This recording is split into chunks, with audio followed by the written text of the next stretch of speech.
मैं आपको एक कहानी से बात शुरू करता हूँ, एक स्टोरी से बात शुरू करता हूँ। Real story. स्टोरी से इसलिए कि स्टोरी से बात समझ में ज़्यादा आती है। और एज ए पेरेंट, मेरा एक बेटा है, 17 का होने वाला है, नहीं होने वाला नहीं, हो गया है, 3 दिन पहले हो गया है, अब ये भी हुआ है। तो 17 की उम्र आप जानते हैं सबसे खतरनाक होती है।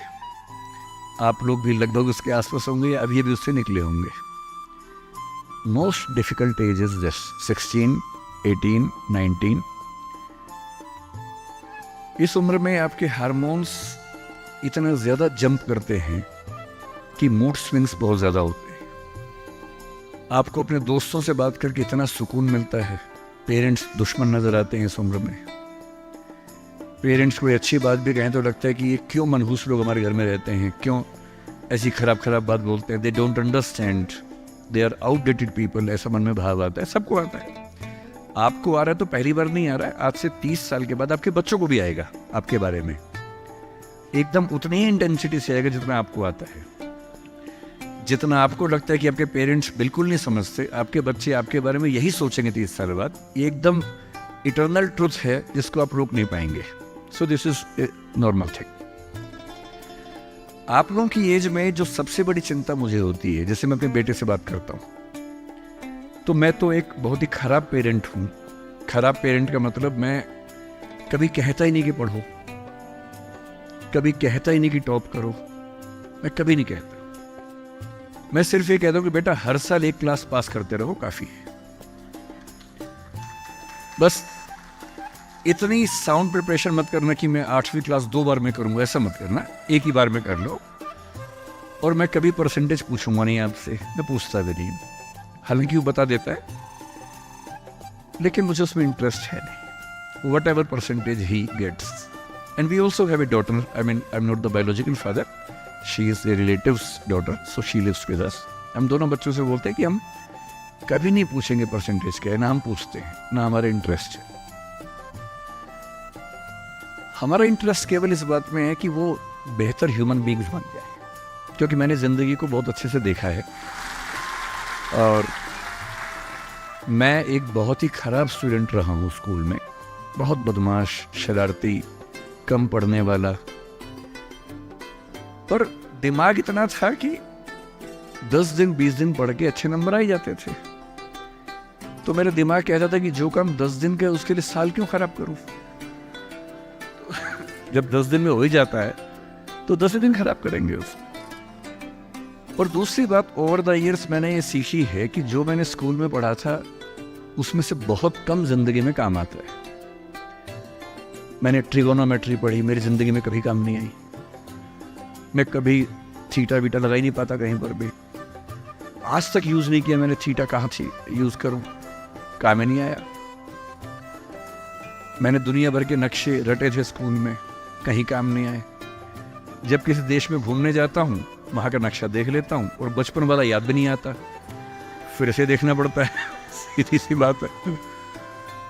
तो मैंने फील किया कि ज़्यादातर चीज़ें जो स्कूल में हम पढ़ते हैं, कॉलेज में पढ़ते हैं, वो जो नॉलेज है वो ज़िंदगी में बहुत काम नहीं आती। जो काम आता है वो और चीज़ है। मैं उस पर ज़्यादा बात करूँगा आपसे। लेकिन मेरी चिंता एज ए पेरेंट, और क्योंकि आप बच्चे उसी उम्र में हैं, मैं लगभग 50 साल का हूँ, तो आप मेरे लिए लगभग उसी रोल में हैं कि आप मेरे बच्चे जैसे हैं। क्योंकि जो बच्चे होते हैं ना, अपने पेरेंट्स से बड़ी नफरत करते हैं, दूसरों के पेरेंट्स की सुन लेते हैं बात। तो आप मेरी बात सुन लेंगे, अपने घर में नहीं सुनेंगे। जैसे मेरा बेटा मेरी बात नहीं सुनता है, वो शायद यहाँ CM साहब की बात सुन लेगा। तो दूसरों की बात सुनना आसान होता है, अपने पेरेंट्स की बात सुनना मुश्किल होता है। तो आप सुन रहे हैं इसलिए मैं सुना रहा हूँ आपको।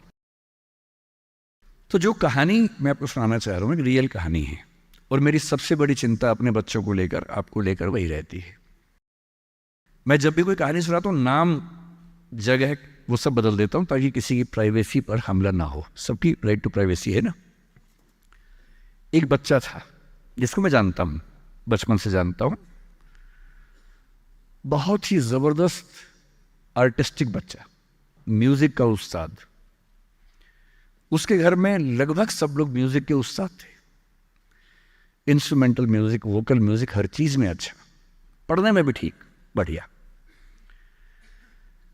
और जब हम स्कूल में थे, वो मेरी क्लास में तो नहीं था, थोड़ा सा अलग क्लास में था, पर स्कूल में बहुत पॉपुलर था being into music. I was in debating, he was into music. और बाद में उसने हमारा स्कूल छोड़ भी दिया कुछ समय के बाद, फिर वो कहीं और चला गया, फिर हमारा मिलना नहीं हुआ। उस समय ना तो व्हाट्सएप था ना यूट्यूब था, तो बाद में मिलने का स्कोप भी नहीं रहता था। जो एक बार चला गया वो चला ही जाता था उस समय। अब तो बच्चे ज़िंदगी भर दोस्त रहते हैं। फिर जब मैं दिल्ली यूनिवर्सिटी में आ गया, ग्रेजुएशन कर चुका था, उसके बाद अचानक मुझे एक बचपन का दोस्त मिला जिसने मुझे एक इंटरेस्टिंग क्या डेवास्टेटिंग बात बताई। तो बात चल रही थी कि स्कूल के दोस्त कहाँ कहाँ हैं, क्या कर रहे हैं। तो बातों बातों में उसका जिक्र भी आया। तो मैंने बड़ी उम्मीद से पूछा, मैंने कहा वो तो बॉम्बे चला गया होगा, फिल्म इंडस्ट्री में चला गया होगा। तो मेरे दोस्त ने पूछा कि तुम्हें नहीं पता उसके बारे में? मैंने कहा नहीं। उसने कहा यार वो जेल में है, and he was one of the most creative students of our school. मैंने कहा जेल में क्यों है? बोले सच में नहीं पता। मैंने कहा सच में नहीं पता मुझे। लोग ग्रेजुएशन करने के लिए जब गया तो पता नहीं क्या हुआ, उसकी थोड़ी संगति खराब हो गई। बैड कंपनी जिसको हम बोलते हैं, जो इस उम्र में अच्छी लगती है, वही वाली। कॉलेज लाइफ में थोड़ी बहुत बैड कंपनी सबकी होती ही है, हल्की फुल्की होती है, एक सामान्य बात है। अच्छा, बच्चा बच्चा ना रहे ये भी तो अच्छी बात नहीं है ना। थोड़ा बचपन तो जीना भी चाहिए, थोड़ा शरारतें करनी भी चाहिए। पर किसी किसी का दुर्भाग्य होता है कि ज्यादा हो जाता है। उसके साथ ऐसा हुआ।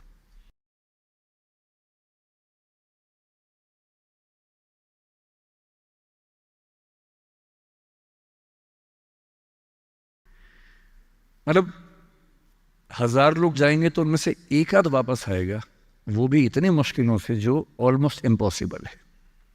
I have seen many such cases. Social welfare department से मेरे कई दोस्त ऑफिसर्स हैं, तो मैं उनसे जब पूछता हूँ बताते हैं मैंने ऐसे लोगों को देखा है 10-10 साल से स्ट्रगल कर रहे हैं एडिक्शन से बाहर आने की, नहीं आ पा रहे, खत्म हो गए हैं। उस बच्चे को ड्रग्स की आदत पड़ गई कॉलेज में जाके, पेरेंट्स को पता ही नहीं था। तो जब पेरेंट्स को भनक लगी तो उसको दबाव बनाया कि तुम घर आ जाओ। अब वो जिस कंपनी में था, दोस्तों वाली कंपनी में, वहाँ अब ड्रग्स तो बहुत महंगे होते थे, पैसे घर से बहुत कम आते थे, जितने पैसे एक मिडिल क्लास फैमिली दे सकती है। अब वो घर से ज़्यादा पैसे मांगने लगा, पैसे मिलते नहीं थे। उसको अपने ही घर के लोगों पर गुस्सा आने लगा। तो एक बार वो अपने घर आया हुआ था छुट्टियों में, और वहाँ भी वो कुछ कुछ करता रहता था। उसके पेरेंट्स ने उसको बहुत समझाया कि बेटा ऐसा मत करो, और एक दिन इस बात पे झगड़ा बढ़ गया। भाई आप पेरेंट्स की चिंता समझेंगे आज से 30 साल बाद, जब आपके बच्चे इस एज में होंगे ना, आपकी नानी मर जाएगी उस समय। नानी मरना एक मुहावरा है, इसका मतलब बहुत चिंता में रहेंगे उस समय आप। और उस दिन पता नहीं क्या हुआ, एक झगड़ा हुआ, क्योंकि जो एडिक्शन के शिकार हैं उनका दिमाग उनके कंट्रोल में नहीं होता है। यहाँ तक कि जो ड्रिंक करते हैं, ड्रिंक एक लेवल से ज़्यादा कर लें तो दिमाग कंट्रोल से बाहर निकलने लगता है। ड्रग्स में तो ये एलिमेंट बहुत ज़्यादा होता है। और आधी रात को उसने क्या किया, उसने अपनी फैमिली के 5 लोगों का मर्डर कर दिया। मर्डर। उसने खाने में जहर मिलाया, लगभग सब लोग उससे मर गए। एक मेंबर नहीं मरा क्योंकि उसने खाना खाया नहीं उस दिन, तो उसको उसने अलग से मारा। और ये बात है जब उसकी उम्र लगभग 17-18 साल की थी, या 19 के आसपास रहा होगा। उसके बाद वो जेल गया। मुझे उसके बाद से पता ही नहीं कि क्या हुआ, फांसी हुई या उम्र कैद हुई या क्या हुआ, ना तो मुझे पता है, ना मैं इंटरेस्टेड हूँ जानने में। मैं उसका नाम हम सब जानता हूँ, एंड 1-2 क्लास स्कूल में ऐसी थी कि वो हम आसपास थे, जानते थे, पहचानते थे एक दूसरे को। मेरी सबसे बड़ी चिंता ये होती है बच्चों को लेकर कि किसी भी गलती से वो ड्रग्स में ना चले जाएं। आप सबसे रिक्वेस्ट कर रहा हूँ हाथ जोड़ के, कुछ भी कर लेना, ये मत करना। बदमाशी करो, शरारत करो, थोड़ा इश्क विश्क होगा, करो, कोई दिक्कत नहीं। किसी को चीट मत करना, ड्रग्स में मत जाना, क्योंकि इन रास्तों पे जाने के बाद वापसी का रास्ता नहीं है, पूरी ज़िंदगी ख़त्म हो जाती है। एक शायर ने कहा है, बस एक कदम गलत उठाता राह शौक में, राह शौक का मतलब शौक के रास्ते पर चल पड़े थे, बस एक कदम गलत उठाता राह शौक में, मंजिल तमाम उम्र मुझे ढूंढती रही। मेरी मंजिल जिंदगी भर मुझे ढूंढती रही, कहाँ चला गया? सिर्फ एक गलती हुई थी और उस एक गलती ने कहीं का नहीं छोड़ा। आपको लग रहा होगा कि ये तो पापा जैसा है, प्रीच कर रहा है हमें, पापा डोंट प्रीच वाला भाव मन में आ रहा होगा आप लोगों के, पर मेरा काम ही है, मैं क्या करूं? मुझे जितनी चिंता अपने बच्चे की उतनी आपकी चिंता है, तो मैं तो बोलूँगा। आप मानेंगे नहीं मानेंगे आपकी मर्जी है, लेकिन ईश्वर ना करे कुछ गलती हुई तो बाद में आप इस बात को याद ज़रूर करेंगे कि किसी ने समझाया था हाथ जोड़कर, और हम उसके बाद भी नहीं समझे थे। कुछ भी करना, उस रास्ते पर मत जाना। और इस रास्ते पर लोग क्यों जाते हैं? इसकी जो साइकोलॉजी में सबसे बड़ा रीज़न है, उसको पीयर ग्रुप प्रेशर कहते हैं। पीयर ग्रुप का मतलब है आपके दोस्तों का ग्रुप, गैंग, जिसको गैंग कहते हैं। जो डेवलपमेंटल साइकोलॉजी है, जो साइकोलॉजी स्टडी करती है कि बच्चे जैसे जैसे बड़े होते हैं उनकी साइकोलॉजी कैसे चेंज होती है, इसको बोलते हैं डेवलपमेंटल साइकोलॉजी। उसमें माना गया है कि ये जो एज है, टीन एज, ये गैंग एज है। गैंग एज का मतलब 3-4 दोस्तों का ग्रुप होता है, वो गैंग की तरह से ऑपरेट करता है। एकदम सीक्रेट्स रहते हैं उस ग्रुप में, आपस में बातें करते हैं, जैसी कोई आसपास से निकलता चुप हो जाते हैं।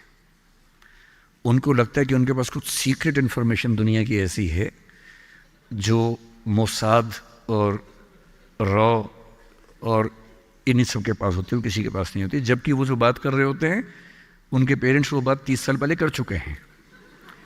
वो ऐसी कोई बात नहीं कर रहे जो उनके पेरेंट्स को नहीं पता, वो सब बातें करके ही बड़े हुए हैं। पेरेंट्स भी तो बने ही है ना भाई, ऐसा थोड़ा ना, उन्होंने तो ज़िंदगी देखी है, पर उनको लगता है कि वो कुछ खास ऐसा जानते हैं।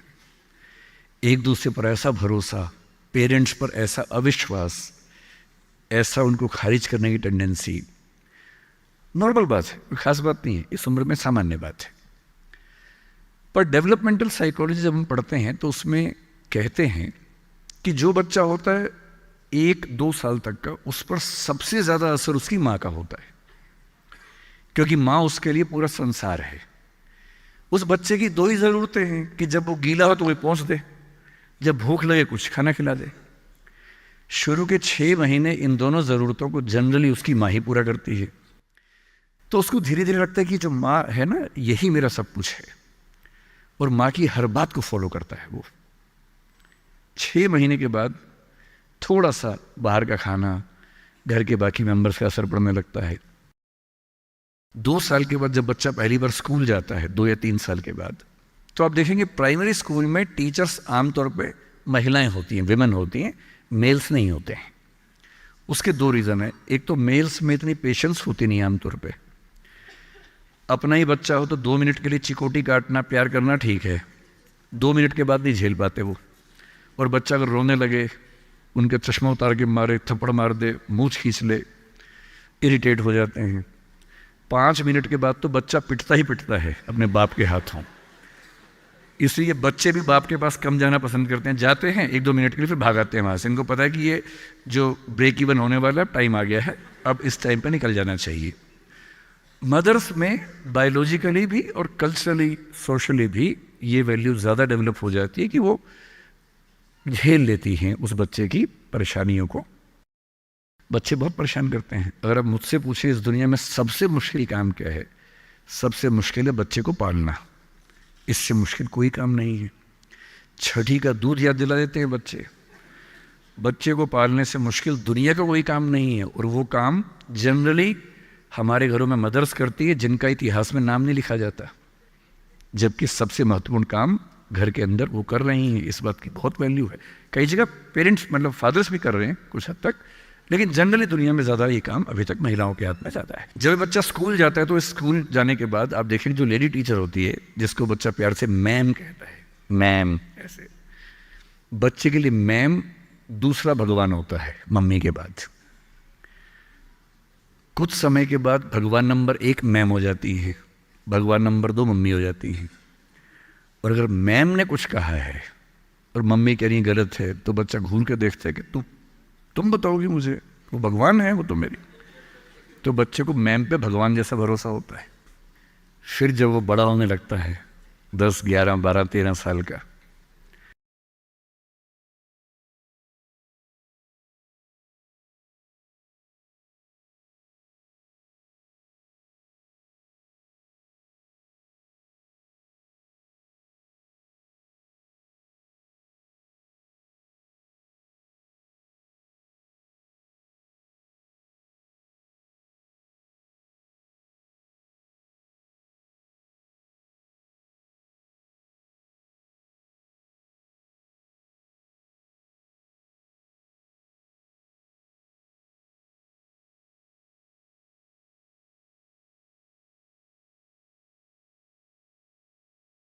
थर्टीन की एज आते आते बच्चों में जो बायोलॉजिकल चेंजेस होने शुरू होते हैं, बड़े परेशान होते हैं, पशुपेश में होते हैं कि ये क्या हमारे साथ हो रहा है, हमारी ज़िंदगी चेंज हो रही है। अचानक उनको ऐसा लगने लगता है। उस उम्र के जो हार्मोन्स हैं वो उनको पेरेंट्स से दूर करते हैं, क्योंकि उनको जिस तरह की आज़ादी चाहिए, पेरेंट जानते हैं कि ये उम्र सही नहीं है, तो पेरेंट्स रोकते हैं, समझाते हैं, फ़ोन का यूज़ कम करो, इंटरनेट कम करो, तुम्हारा दोस्त ठीक नहीं है, तुम्हारी कंपनी ठीक नहीं है, अच्छे दोस्त रखो, ये करो, वो सब करते हैं। उनकी मजबूरी है, उनको पता है कि ये उम्र फिसलने वाली है। और बच्चों को लगता है कि मैं जहाँ जहाँ आज़ादी चाहता हूँ, यही 2 लोग मेरे दुश्मन हैं, पता नहीं ये डिज़र्व नहीं करते मुझे, they don't deserve a child like me. फिर वो पेरेंट्स से झूठ बोलना, छिपाना, हर बच्चा उस उम्र में झूठ बोलना शुरू कर देता है। कुछ बहुत प्यारे मासूम बच्चों को छोड़ दूं मैं 1-2%, बाकी सब थोड़ा बहुत झूठ तो बोल लेते हैं। कुछ ज़्यादा शातिर हो जाते हैं, इतना खतरनाक झूठ बोलते हैं, लाई डिटेक्शन टेस्ट करवा लेंगे तो भी नहीं पकड़ में आएंगे, इतना अच्छा झूठ बोलने लग जाते हैं, क्योंकि उन्होंने सीख लिया दोस्तों से सब करके। और ये जो उम्र है 13 से 19, जो गैंग एज है, ये जो दोस्त हैं, इनका असर इतना ज़्यादा होता है। और आपकी पर्सनैलिटी कैसी है, हर गैंग में 4-5 लोग होते हैं, उनमें से एक मुखिया होता है, उनका गैंग का नेता होता है, जो थोड़ा सा एग्रेसिव है, डोमिनेटिंग है, असर्टिव है, वो फैसले करता है सबके लिए। आपने डिसीजन मेकिंग का सवाल पूछा, इसी पे सो समझेंगे। उसने कहा कि चलो सब फिल्म देख के आएंगे, तो बाकी 4 फॉलोवर्स होते हैं, वो चलते हैं, जी जी चलो चलो चलो चलो चलो। इन सबका सेल्फ रिस्पेक्ट का लेवल अलग अलग है। जो नेता है उसमें सेल्फ रिस्पेक्ट बहुत ज़्यादा है, इतनी ज़्यादा है कि वो दूसरों की सेल्फ रिस्पेक्ट की धज्जियाँ उड़ा देता है। वो ये मान के चलता है कि मैं राजा हूँ, जो मैं कहूँगा वही होगा। और जो बाकी 4 भेड़ बकरियाँ हैं, जिनमें कॉन्फिडेंस की कमी है, असर्टिव नहीं है, सबमिसिव हैं, दब्बू हैं, डरपोक हैं, वो बेचारे उसकी बात को फॉलो करते हैं। और ये जो 4 है ना, इन पे खतरा बहुत ज़्यादा है, क्योंकि जो नेता है वो पहले से बिगड़ा हुआ है, वो हैबिचुअल है कई चीज़ों का, और वो इन 4 को बोलता है आज हम सब ड्रग्स ट्राई करेंगे। पूछ नहीं रहा है, बता रहा है। अब इन 4 में से एक के मन में है कि ना करूं, मम्मी ने उसको 1000 बार समझाएगी बेटा ये मत करना, वो बेचारा बोल ही नहीं पा रहा, घबराहट हो रही है उसको। बड़ी मुश्किल से मिमियाते हुए एक वाक्य उसने बोला। मिमियाना मतलब बिल्ली की तरह से बोलना, कैट की तरह से बोलना। उसने कहा यार मम्मी ने कहा था ठीक नहीं होता है। अब उसके बाद जोर से ठाका मार गया, ये देखो मम्मी का बच्चा, ये देखो मम्मी का बच्चा, इसको दुद्धू पिलाओ इसको, बच्चा है, ये तो बड़ा ही नहीं हुआ, ये तो मर्द ही नहीं बना अब तक। हम तो मर्द हैं, हम तो बड़े हैं, हम तो ग्रोन अप हैं। इस बच्चे की सेल्फ एस्टीम, सेल्फ रिस्पेक्ट इतनी कम है कि डर जाएगा, एकदम घबरा जाएगा। 3 लोग बोलेंगे अरे कुछ नहीं होता, अरे कुछ नहीं होता, आजा आजा आजा आजा, अरे कुछ नहीं होता, कर ले ट्राई, हम भी तो कर रहे हैं, कर ले ट्राई। और इसी प्रेशर में ये बच्चा पहली बार ऐसी गलती करेगा। और मैंने पहले ही कहा कि रास्ता एक तरफा है, वापसी का रास्ता नहीं। इस प्रेशर को बोलते हैं पीयर ग्रुप प्रेशर, दोस्तों का प्रेशर। मैं अपने बच्चे को केवल एक बात सिखाता हूं, बाकी पढ़ाई लिखाई तो मुझे पता है ज़िंदगी में जब कोई करना चाहेगा कर ही लेगा। इंटरनेट की दुनिया में, गूगल की दुनिया में, अब क्या मतलब मैं क्या पढ़ा दूंगा आपको, टीचर क्या पढ़ा लेंगे, सब गूगल पे उपलब्ध है, सब ऑनलाइन अवेलेबल है। जो टीचर बनना चाह रहे हैं समझ लें, अब टीचर का काम नॉलेज देना नहीं है, नॉलेज आपसे ज़्यादा, आपसे बेहतर गूगल पे है। अब आपका काम उससे ज़्यादा बड़ा है। क्या है अभी डिस्कस करेंगे। मैं केवल एक बात पे फोकस करता हूं कि मेरे बच्चे या आप लोग पीयर ग्रुप प्रेशर से बच सके। मैं खुद बचा था, अच्छे से बचा था, मेरे पेरेंट्स की भूमिका थी। मैं जिस हॉस्टल में रहा उस हॉस्टल में लगभग सब ड्रिंक करते थे कॉलेज के दिनों में, मैं नहीं करता था। मुझे कभी ज़रूरत ही नहीं लगी उस चीज़ की, तो नहीं लगी तो नहीं किया। अच्छी बात सिर्फ इतनी है, मैं ये नहीं कह रहा कि ड्रिंक करना अच्छी बात है कि बुरी बात है, वो तो इंडिविजुअल फैसला हर किसी का है, लेकिन मैच्योर होने के बाद, बचपन में नहीं। मैं सिर्फ ये कहना चाह रहा हूं कि अगर 4 लोग मुझ पर दबाव डालें और मैं उनके दबाव में आ जाऊं, ये ठीक नहीं। मुझे ध्यान है कि हमारे हॉस्टल की नाइट चलती थी, फ्राइडे की रात है, वार्डन साहब छुट्टी पे हैं, 10-12 लोग एक कमरे में बैठे हैं, शराब की बोतल खोल ली है या बियर जो भी है, सबका मन है पीने का। वो मतलब एडल्ट्स हैं, 18+ के थे, वो शायद लीगली अलाउड होगा उनके लिए, मुझे नहीं पता। और जो लोग नहीं पीना चाहते उनको दबाव बना रहे हैं कि आ पी के दिखा, तो मर्द है तो पी के दिखा, बड़ा हो गया तो पी के दिखा। जब भी कोई ऐसा दबाव बनाए ना, इतना भी दबाव में नहीं आना है। जैसे कोई बोले बड़ा है तो पी के दिखा, आपको बोलना है मैं इसको पिए बिना ही बड़ा हूं। मर्द है तो पी के दिखा, मैं इसको पिए बिना ही मर्द रहता हूं। तुम इसको पी के मर्द बनते हो, हम ऐसे ही मर्द हैं भाई। दोस्त नहीं है क्या हमारा, तो क्या बोलना है? अगर तुम्हारी दोस्ती के लिए मुझे पीनी पड़ेगी शराब, तो मेरी दोस्ती के लिए तुम छोड़ क्यों नहीं सकते? अजीब बात है भाई। दोस्त, क्या मैं ही तुम्हारा दोस्त हूं? तुम मेरे दोस्त नहीं हो? तुम्हारी दोस्ती के लिए मैं ड्रग्स लेना शुरू कर दूं और मेरी दोस्ती के लिए तुम छोड़ नहीं सकते? अगर तुम छोड़ नहीं सकते तो मैं ले नहीं सकता। और दोस्ती अपनी जगह है, हमेशा ध्यान रखना। भूल के भी कभी कोई ऐसी डिमांड मत करना जो दोस्ती की हदों से ज़्यादा जाती हो। मैं साफ कह रहा हूं, मैं ड्रग्स के रास्ते पर नहीं जाऊंगा, ये काम मैं नहीं करूंगा। मुझसे दोस्ती रखनी है, इन शर्तों के साथ रखो। मैं किसी दबाव में ना आया हूं ना आऊंगा। इसको बोलते हैं असर्टिवनेस। अपनी शर्तों पे जीऊंगा, किसी के दबाव में नहीं जीऊंगा। जो गलत है गलत है, नहीं करना है तो नहीं करना है। एक शायर ने बड़ी अच्छी बात कही इश्क के बारे में, लेकिन यहाँ अप्लाई होती है। उसने कहा, वो नहीं मेरा सही, उससे मोहब्बत है तो है। भाई किसी से मोहब्बत है, नहीं हो पाया मेरा, कोई बात नहीं। वो नहीं मेरा मगर उससे मोहब्बत है तो है। अब ये रस्मों और रिवाजों से बगावत है तो है। अगर मैंने एक सही बात कह दी और वो रस्म रिवाज के खिलाफ है तो है, मैं क्यों डरूंगा? जो मुझे ठीक लगा, अपने ईमान के मुताबिक लगा, मैंने कहा वो मैं करूंगा। तो जो बात मुझे अपनी ओर से शुरुआत में कहनी थी मैंने आपसे कही है। और मेरा ख्याल है कि अगर आप सब बच्चों में से एक बच्चा भी मेरी बात सुन के गलत रास्ते पे जाने से रुक गया तो मेरा सिक्किम आना धन्य हो गया। मैं उसमें बहुत खुश हूं, उससे ज़्यादा मुझे कोई ज़रूरत नहीं।